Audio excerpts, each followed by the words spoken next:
Um feliz sábado e que Deus abençoe ricamente a cada um de vocês aqui presentes e também os que nos assistem pela internet.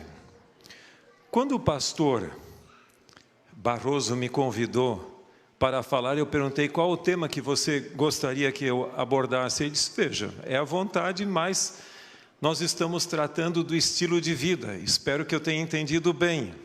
Então, nós optamos por um tema cujo título está ali, Uma Chama ao Vento.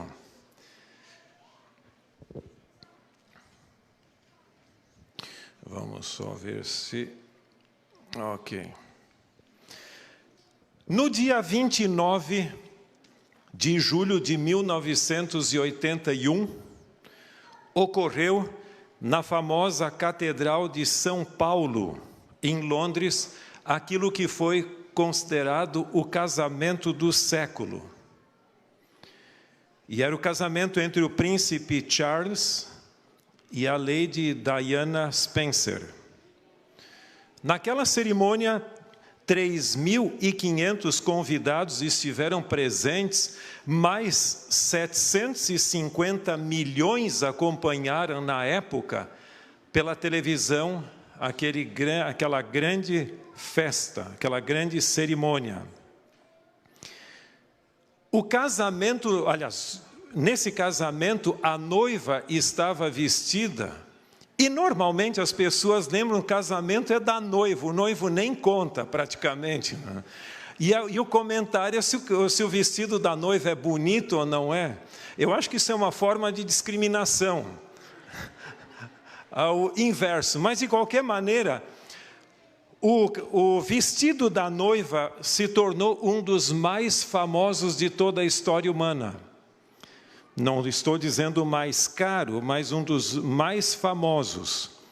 Mas mesmo assim era um vestido caro, engastado com 14 diamantes diferentes, várias safiras e também ela optou por ouro branco. Mas aquilo que parecia ser só festa e alegria, e que poderia dar muito certo, acabou em dificuldade. E vocês, aqueles que têm um pouco mais de milhas rodadas, devem ter acompanhado as crises que eles enfrentaram, a separação em 1992, e finalmente o divórcio em 1996, que acabou sendo praticamente como é que eu vou dizer assim, quase que para a família real, um grande desapontamento. Interessante que a gente estudava na Andrews na época em que o casamento estava em crise, e a gente assistiu pela televisão uma notícia dizendo que a princesa Diana estava vindo para Washington para visitar o embaixador brasileiro. E eu procurei me informar por que disso, mas ela era muito amiga da esposa do Flecha de Lima, e veio aqui, considerando até a sua melhor amiga, visitar. E aproveitando aquele ensejo, até a Marli e eu, nós enviamos um desejado de todas as nações para ela, para o Buckingham Palace. E a secretária respondeu que ela gostou muito do gesto e que agradecia pelo livro e a carta que a gente tinha enviado. E naquela época, quando a gente tomou essa iniciativa, quer ela leia ou não, a nossa parte a gente fez, o resto é pelo Espírito Santo. A gente nunca imaginava que poucos meses depois, tragicamente, ela tivesse aquele acidente fatal. Isso ocorreu no dia 30 de agosto de 1997, em Paris, onde ela veio a falecer ainda tão jovem. No sepultamento dela, o famoso cantor Elton John cantou uma música que se tornou muito famosa e popular naquela época, Candle in the Wind. Ou seja, foi traduzido ao português como vela ao vento. Eu prefiro a expressão chama ao vento. porque até tem uma expressão popular que diz assim, esse cara está com a vela, né, antiga. Ou seja, o indivíduo está com má sorte, com mau agouro. Mas, em realidade, aquela música reflete e diz ali que você, os campos mais verdejantes da Inglaterra não podem apagar a sua memória, que vai permanecer para sempre e tal. Mas você viveu a sua vida como uma chama ao vento. Essa música não era nova porque ele mesmo cantou em homenagem a Marilyn Monroe antes, e depois ele adaptou a letra para Princesa Diana. E tem uma versão diferente hoje. Mas a pergunta é, por que os casamentos entram em crise dessa maneira? E sabe que muitos deles começam com uma declaração muito bonita, pelo menos em vários convites de casamento que eu já vi até hoje, eu encontrei um texto que tem sido ecoado mais e mais de Ruth, e se você tiver a sua Bíblia, nós podemos ler o texto, Ruth capítulo 1, versos 16 e 17. Que são uma das mais sublimes expressões do amor que encontramos no livro sagrado. Aqui diz,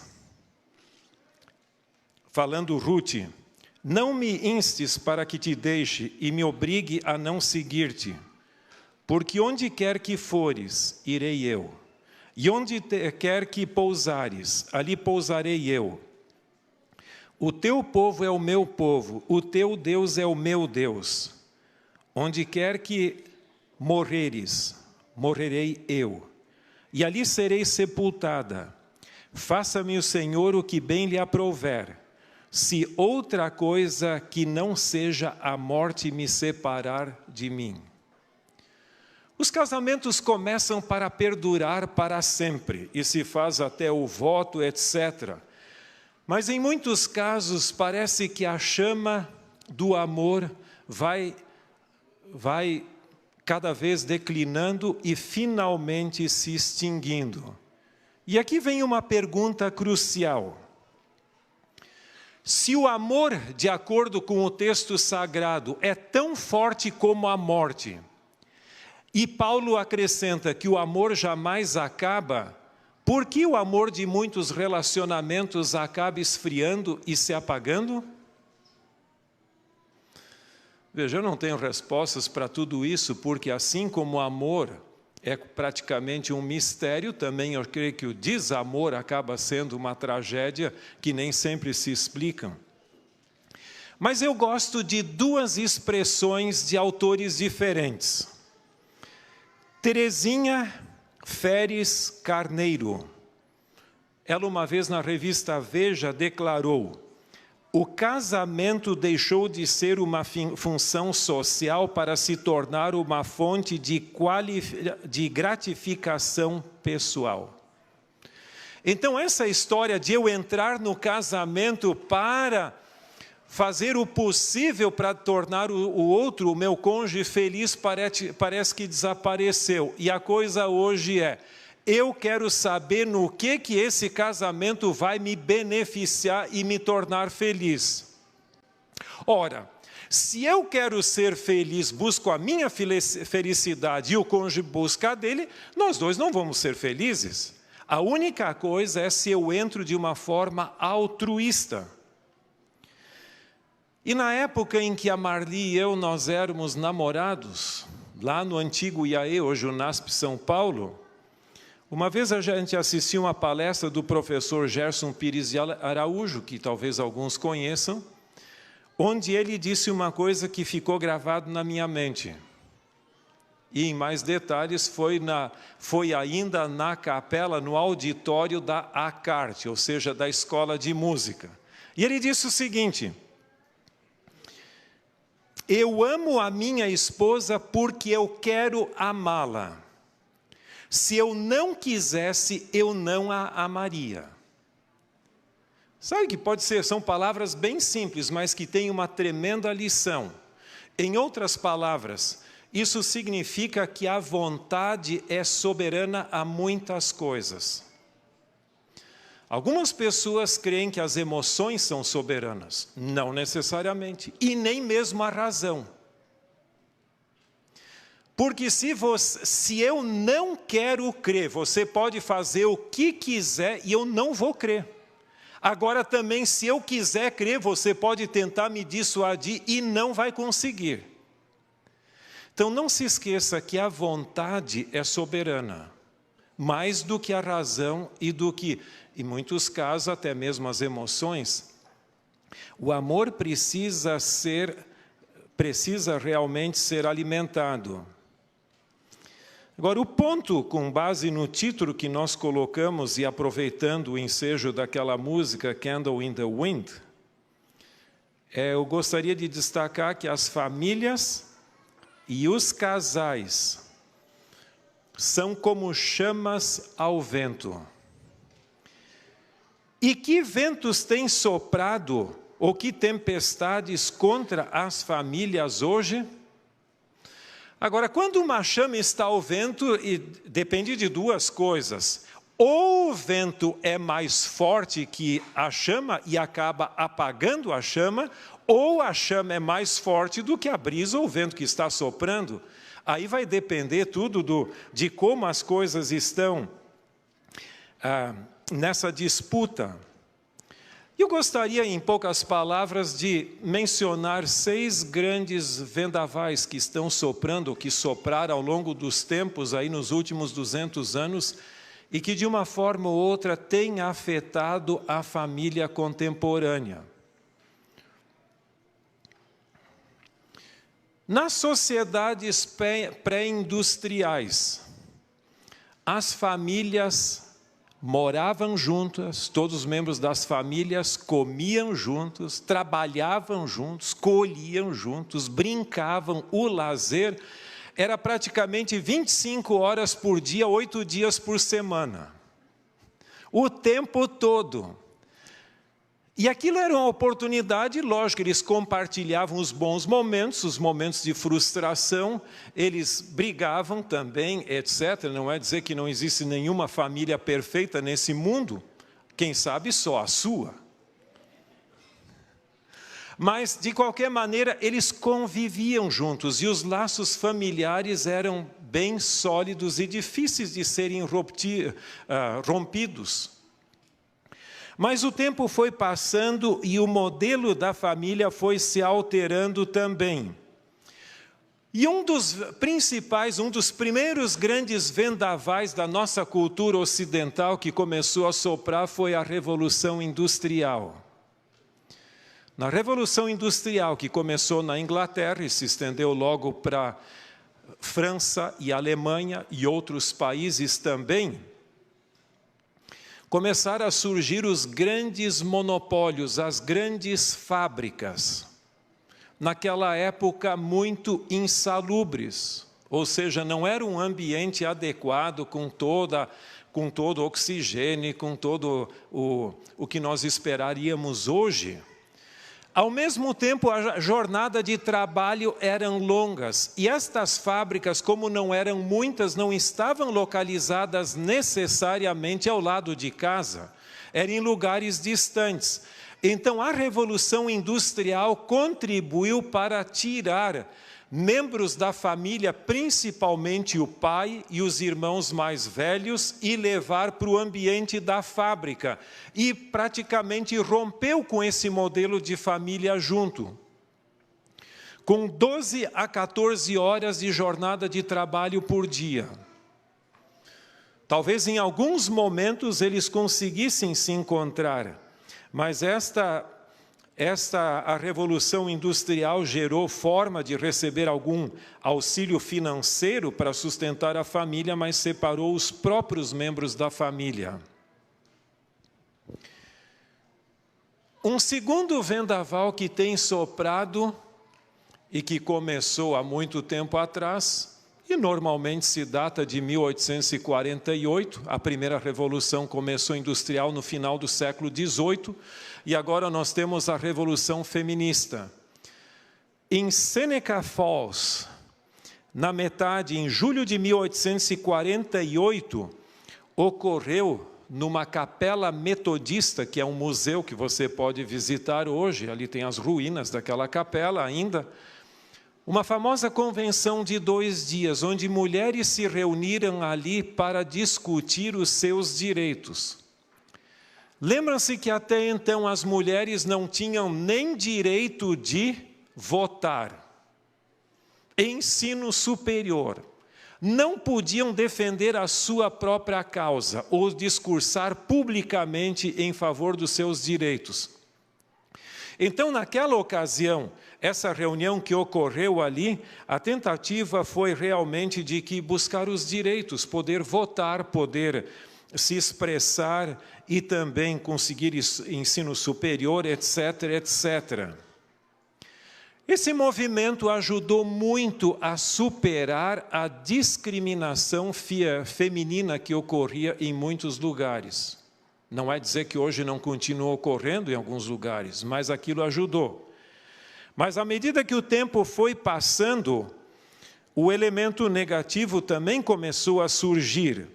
E em muitos casos, aquilo que era reivindicação de direitos passou a se conhecer como movimento feminista. E para muitas das mulheres, elas passaram a crer, ao aceitar, considerar o casamento monogâmico como uma prisão. Que história é essa, eu ficar preso a um indivíduo durante a minha vida? E ao mesmo tempo ter que aguentar uma gravidez. Então muitas mulheres não mais queriam o casamento. Esse é o lado negativo, embora houvesse lados positivos. Portanto, esse é um vendaval que acabou atacando a família e que ainda continua soprando até hoje. Uma terceira tempestade que surgiu para abalar a estrutura familiar é o que se conhece como a revolução sexual. E quando foi que começou essa revolução? Alguns dizem que foi na década de 1960. Mas eu gosto muito a posição de um autor no seu livro The Century of Sex, a pessoa que escreveu o prefácio, que diz o seguinte: essa revolução não começou na década de 60, começou no início do século XX. E 3 fatores contribuíram para o seu surgimento. Em primeiro lugar, o processo de urbanização. Ou seja, pessoas deixavam as suas pequenas aldeias e vilas, comunidades rurais e iam para os grandes centros populacionais, onde elas não eram mais conhecidas. Quer dizer, os vizinhos não iam interferir nem nada, porque você é um desconhecido dentro de uma megalópole ou numa grande cidade. Um segundo fator foi o desenvolvimento dos meios de transporte, que permitiam que o indivíduo se aventurasse em lugares distantes da sua residência. E um terceiro fator foi o desenvolvimento das artes cinematográficas, que tornaram visíveis as imaginações sensuais dos seres humanos. Na década de 60 surgiu a contracultura, e ali principalmente alimentada no contexto da Guerra do Vietnã, que foi a guerra mais trágica da história americana, eu creio que descontando a Guerra Civil, onde muita gente morreu também. Mas naquele contexto, era mais ou menos assim, como eu tenho mencionado algumas vezes, não o meu caso, mas em sentido genérico. Na Primeira Guerra Mundial convocaram o meu avô, ele morreu. Na Segunda Guerra Mundial, o meu pai. E agora querem que eu vá para o Vietnã? E aí veio aquele moto, aquele pensamento que diz: faça amor, não faça a guerra. Essa revolução mudou completamente o pensamento humano. E eu não preciso entrar em detalhes, mas muitas coisas aconteceram desde então, que ajudaram a colocar por terra o casamento. como nós o conhecemos e da forma bíblica como nós entendemos. Hoje, nós não temos um modelo de família, temos muitos modelos diferentes. Um outro vendaval que soprou fortemente também contra a família, e chegando mais perto de nós, é a revolução tecnológica. A revolução tecnológica ajudou tremendamente a nossa vida moderna. No passado, muitas das coisas que eram feitas naquela época eram feitas de metal. As panelas, as coisas que os utensílios domésticos, e eram caros. Quem tinha dinheiro comprava, quem não tinha, não comprava. Mas com o desenvolvimento da tecnologia e principalmente a invenção dos plásticos, muita coisa se tornou barato. Você lembra que até aqui e no Brasil tem aquele R$ 1,99? E aqui tem algumas lojinhas disso que, se você quiser, compra coisas bem mais em conta ali do que você compraria numa loja normal. Isso ajudou. Mas poucas coisas influenciaram tanto o nosso comportamento contemporâneo do que a invenção dos plásticos. Porque no passado, quando as coisas eram caras, elas eram duradouras, mas com o plástico, hoje eu posso ir lá e comprar uma bacia, posso comprar um copo, até você, aqui para não precisar lavar a louça, você tem esses pratinhos ali de, sei lá do que for, pode ser plástico, outro material descartável, o copo, os talheres, tudo. Algumas famílias usam isso no sábado para não precisar lavar a louça, não dá tanto trabalho. Mas, se você pesquisasse uma vez o montante de lixo de plásticos que a humanidade gera a cada dia, é uma monstruosidade. Alguns deles são guardados, são reciclados, mas não necessariamente tudo. Só que a invenção dos plásticos gerou a ideologia do transitório e do descartável.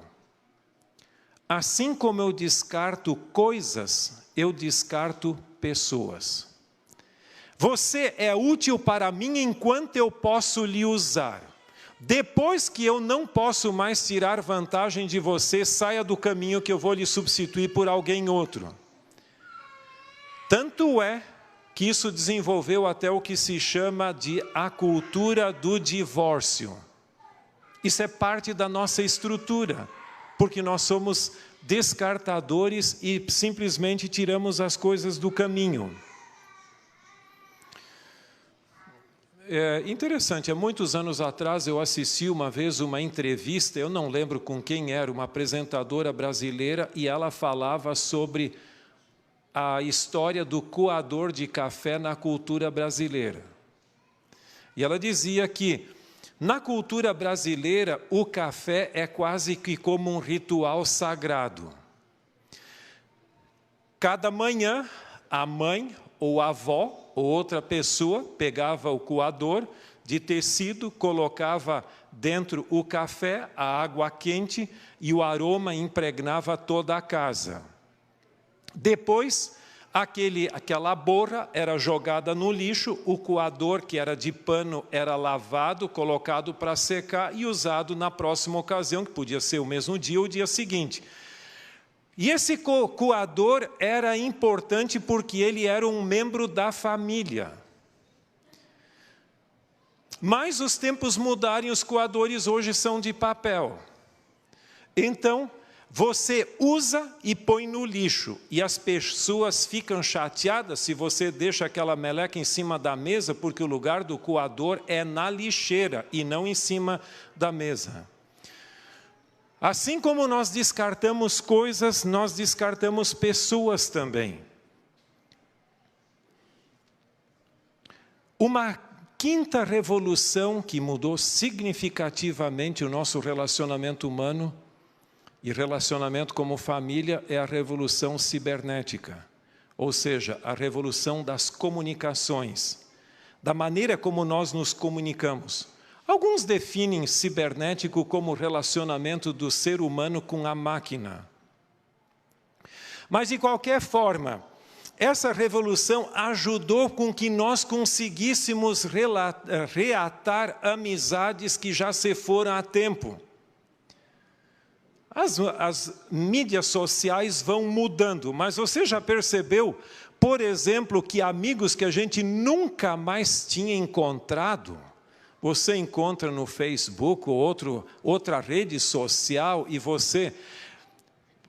Eu estudei no IACS, meados da década de 70, e tem uma comunidade só de ex-alunos de lá, tem dos ex-alunos do IAE, hoje o NASP, tem dos formandos de tal ano, daquele e outro, e as pessoas então puxam coisas do arco da velha, coisas que já passaram há muito tempo. Mas, por outro lado, ao mesmo tempo que a revolução cibernética nos ajudou a reatar amizades que são preciosas para nós, pelo menos consideramos, você vai ver que ela também ajudou a distanciar os mais próximos. Eu não coloquei a imagem aqui porque às vezes você incorre em direitos autorais, mas você tem várias na internet onde tem toda uma família reunida, um do lado do outro, ou comendo na refeição, cada um com o seu aparelho e não dialogando entre si. Pode até ter um comentário esporádico. A forma de ler da nova geração é diferente. Não é que lê menos, mas lê diferente. A pessoa não é dizer necessariamente que agora vai ler um livro todo. Alguns sim, mas muitos leem pequenos trechos, pequenas mensagens, vão escrevendo e vão lendo, e essa é a maneira nova de se relacionar. Um dos grandes dilemas dessa geração e das famílias são as prioridades. Porque nós hoje não temos mais tempo para muitas coisas prioritárias. Porque nossa prioridade mudou. Interessante que a Sociedade Psiquiátrica Americana, numa reunião que teve em Chicago, chegou a declarar a adicção ou vício do celular e da internet como uma adicção semelhante às drogas e o alcoolismo. Se você quer saber se você é adicto à internet ou não, faça um plano, deixa o pai, ou a mãe, ou alguém da família, você sem o celular por uns 3 dias. Ou sem o computador, ou sem tablet, sem nada. Bom, daqui para frente, por 3 dias, nós não vamos nos comunicar, não vamos usar mais. Nós vamos só conversar em casa e ver qual é a reação que a pessoa tem. Além disso, um outro fator é que hoje os problemas reais são transferidos para os problemas virtuais, ou para o mundo cibernético. Isso começou em grande parte com o desenvolvimento de um site intitulado Second Life. Nesse Second Life, você podia entrar, construir uma cidade, construir uma casa, ter um novo casamento, um novo grupo de amigos, até uma igreja adventista tinha naquele negócio. Eu nunca entrei, mas me informei sobre o assunto. Mas você tem tudo, então você pode ter uma vida virtual paralela. Se a sua seleção, a seleção do seu país não ganha a Copa, lá você pode montar uma que ganhe. Se o seu time também não funciona, também você tem essa opção ali. O mundo é completamente diferente e muitas pessoas usam hoje de escapismos para não resolver os seus problemas reais. E uma última que eu gostaria de destacar ainda, eu não sei como traduzir essa palavra, porque ela é um termo novo e em português se usa até o mesmo termo. a revolução queer. Alguns põem louca, doida, ou sei lá o quê. Mas esta revolução já existe há algum tempo, mas tem muito livro escrito sobre ela. Significa que nada pode ser mais padronizado. Nos relacionamentos, você tinha casamentos monogâmicos, um homem com uma mulher, ou casamentos homossexuais, homem com homem, mulher com mulher. Alguns eram bígamos e etc. e assim por diante. Hoje não se pode padronizar nada, segundo essa revolução. Tudo é aceitável. E o termo talvez que mais próximo chegaria a isso é a flexibilização de todos os relacionamentos. O que interessa é o meu instinto. Hoje eu posso me comportar de uma forma, amanhã de outra, depois de outra. Nós podemos fazer o que quisermos. É o meu instinto que comanda tudo. Então, em outras palavras, é uma espécie de descompromisso. E o Facebook do Reino Unido, da Inglaterra, tem hoje 71 gêneros diferentes que você pode escolher. No passado se pensava homem, quem sabe um gênero intermediário, e mulher, você tinha 3, porque sexo é uma coisa que eu tenho, gênero me é atribuído. Hoje você tem esse número grande. Eu só mencionei isso com um propósito, para você perceber que hoje todos os vendavais possíveis estão soprando contra a família, contra o casamento e contra a família. Talvez você viva dentro de uma redoma, e queira Deus que esse seja o caso, onde você esteja mais ou menos imune a isso, mas o mundo hoje é completamente diferente do que quando nossos avós ou pais existiram. Dessas revoluções nós podemos tirar elementos positivos, e eu acho que você devia se beneficiar delas, não precisa viver como um Amish hoje, que é completamente até contra a eletricidade dentro de casa. Porque se você souber, na cultura Amish, e você tem aí na Pensilvânia, eles não têm eletricidade porque eles creem que eletricidade é invasão da sua privacidade, da sua casa, porque os fios devem entrar dentro da casa. Então eles não aceitam. Você não precisa viver assim. Mas você não pode permitir que os elementos negativos que estão soprando hoje, esses vendavais, interfiram negativamente na sua família.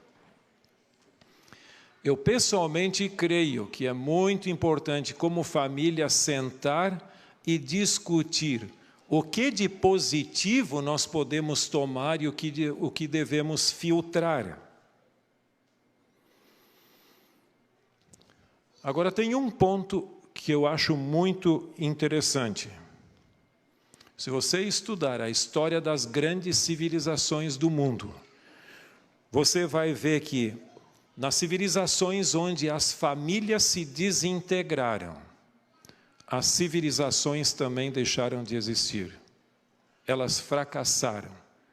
Porque a família é o sustentáculo da sociedade e também o fundamento da igreja. Igrejas boas são aquelas que têm famílias sólidas.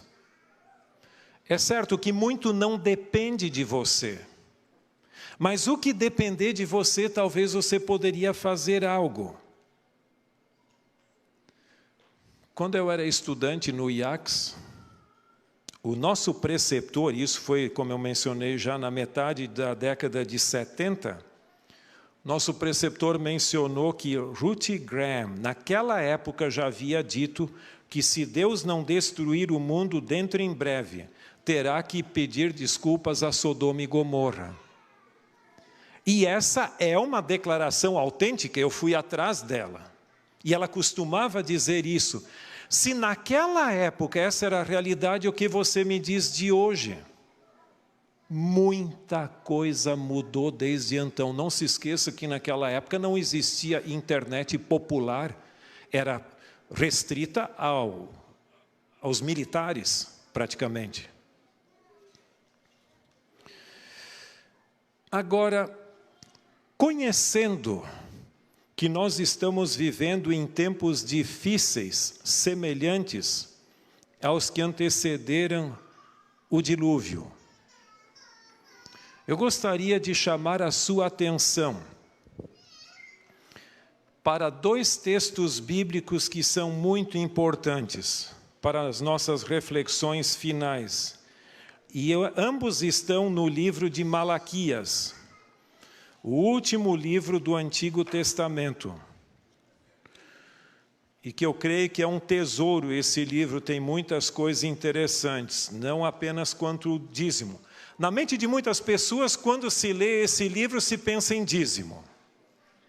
E até foi lido hoje de manhã um texto dele. E outros acham em 4:1 que fala que não deixará raiz nem ramo.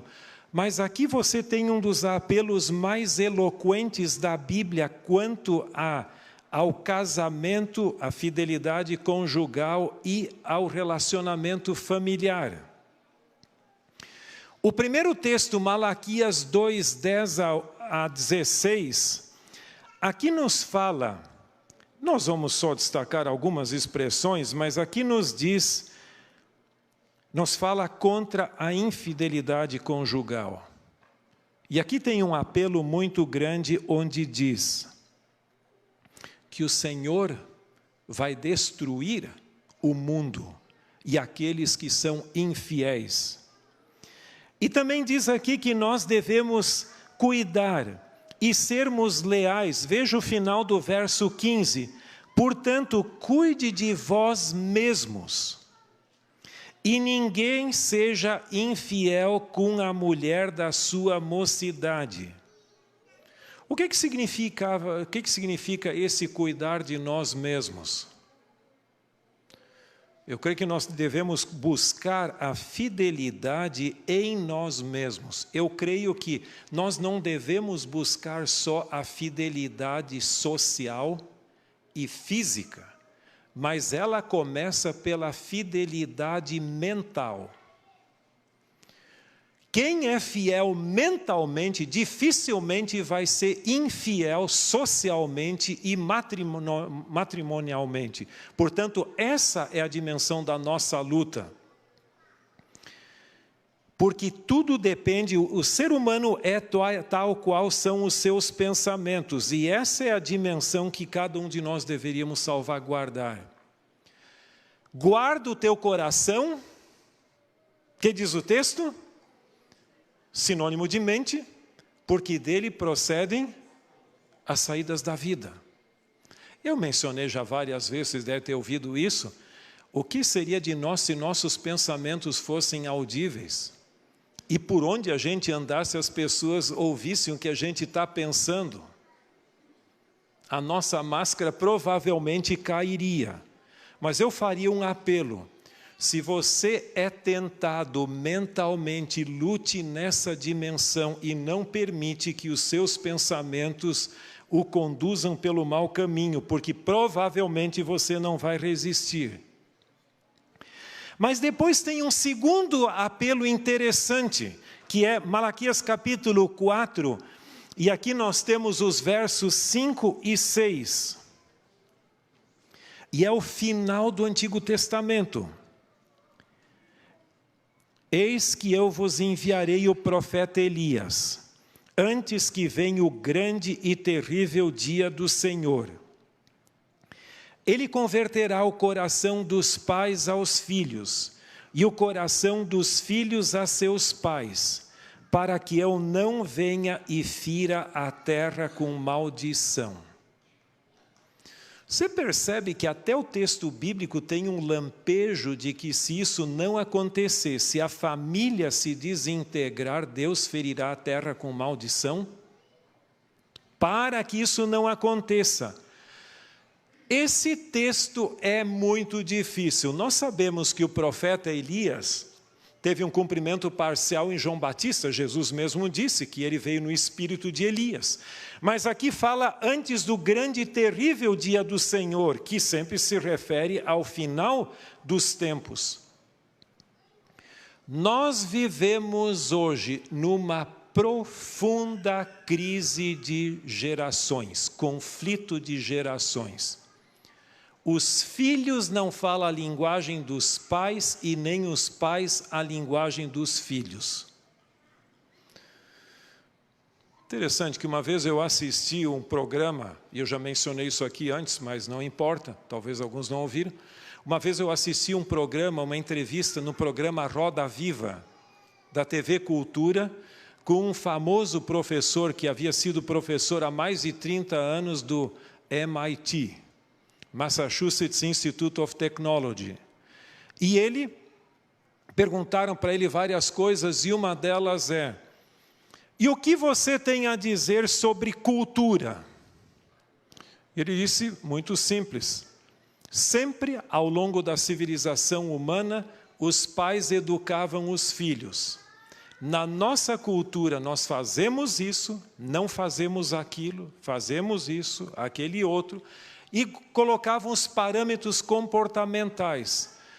Mas com o surgimento da mídia, quem educa as novas gerações não são mais os pais, é a mídia. E segundo ele, a mídia não tem valores. O que comanda a mídia é o que mais vende. E ele dizia, nada mais vende do que sexo e violência. E nós podíamos acrescentar e espiritualismo também, e misticismo. Mas, em realidade, hoje os filhos não aprendem mais dos pais.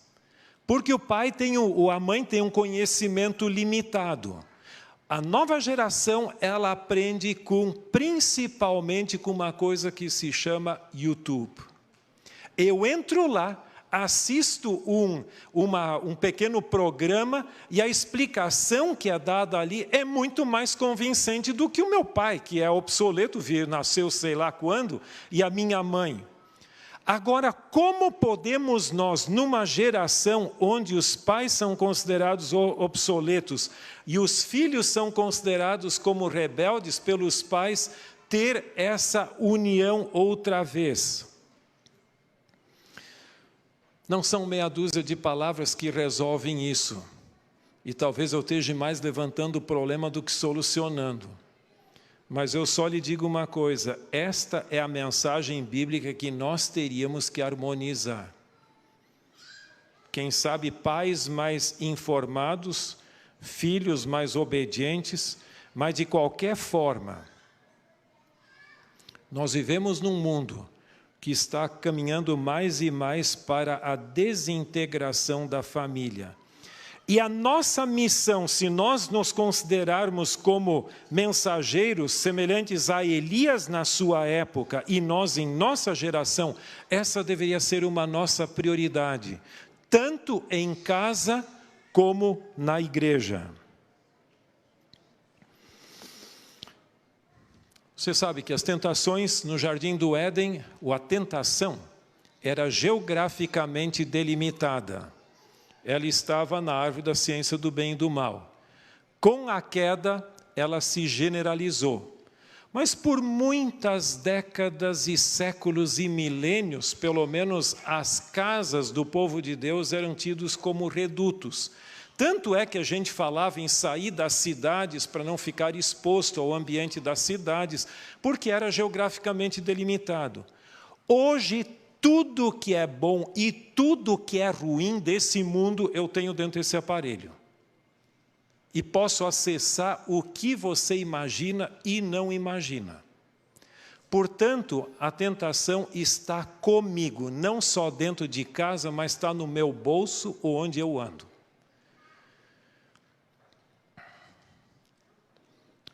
E eis que eu vos enviarei o profeta Elias, antes que venha o grande e terrível dia do Senhor. Ele converterá o coração dos pais aos filhos e o coração dos filhos a seus pais, para que eu não venha e fira a terra com maldição. E vamos concluir com um último texto que eu acho muito importante. 1 João 3, 1-3. Apenas para sua informação, se você não ouviu isso antes, o verso 1 ali era o texto predileto de Ellen White. Mas vamos dar uma olhada, esse texto é maravilhoso para nós que vivemos nesses dias tão importantes da história humana. Vede que grande amor tem concedido o Pai, ao ponto de sermos chamados filhos de Deus. E de fato somos filhos de Deus. Por essa razão o mundo não nos conhece, porquanto não o conheceu a Ele mesmo. Amados, agora somos filhos de Deus, e ainda não se manifestou o que havemos de ser. Sabemos que quando Ele se manifestar, seremos semelhantes a Ele, porque haveremos de vê-lo assim como Ele é. E assim mesmo se purifica todo o que nele tem essa esperança, assim como Ele é puro. Se seu objetivo na vida, sabe que a nossa geração hoje, muitos da nossa geração não têm propósito na vida. É viver a vida como ela é. Deixa a vida me levar. E vamos ver o que acontece. Se você tem um propósito na vida e o seu propósito é esse mundo, as coisas têm uma dimensão. Mas se seu propósito e o objetivo da sua vida é preparar-se para o reino eterno, muitos dos valores desse mundo devem ser deixados de lado. E nós temos que viver a cultura do reino dos céus, porque esse será o nosso ambiente. Você lembra daquela expressão que nós somos forasteiros e peregrinos nesse mundo? Como cristãos, nós aceitamos aquilo que não, os valores de nossa cultura que não interferem com os valores do reino de Deus. Mas em relação com os valores da cultura que conspiram contra a nossa cidadania celestial, nós temos que romper com eles. Nós não podemos ser meramente vítimas da nossa cultura. Nós temos que ser críticos da cultura e aceitar só os valores que não conspiram contra a palavra de Deus. E aqui nos diz, o último texto, assim mesmo se purifica aquele que tem nessa esperança, assim como ele é puro. E que Deus nos ajude, que nós possamos viver nesse mundo, cumprirmos a missão que Deus nos concedeu com os olhos naquele glorioso dia em que esse mundo passará e só os valores eternos da palavra de Deus hão de perdurar no reino eterno. Amém. Vamos nos colocar em pé e orarmos.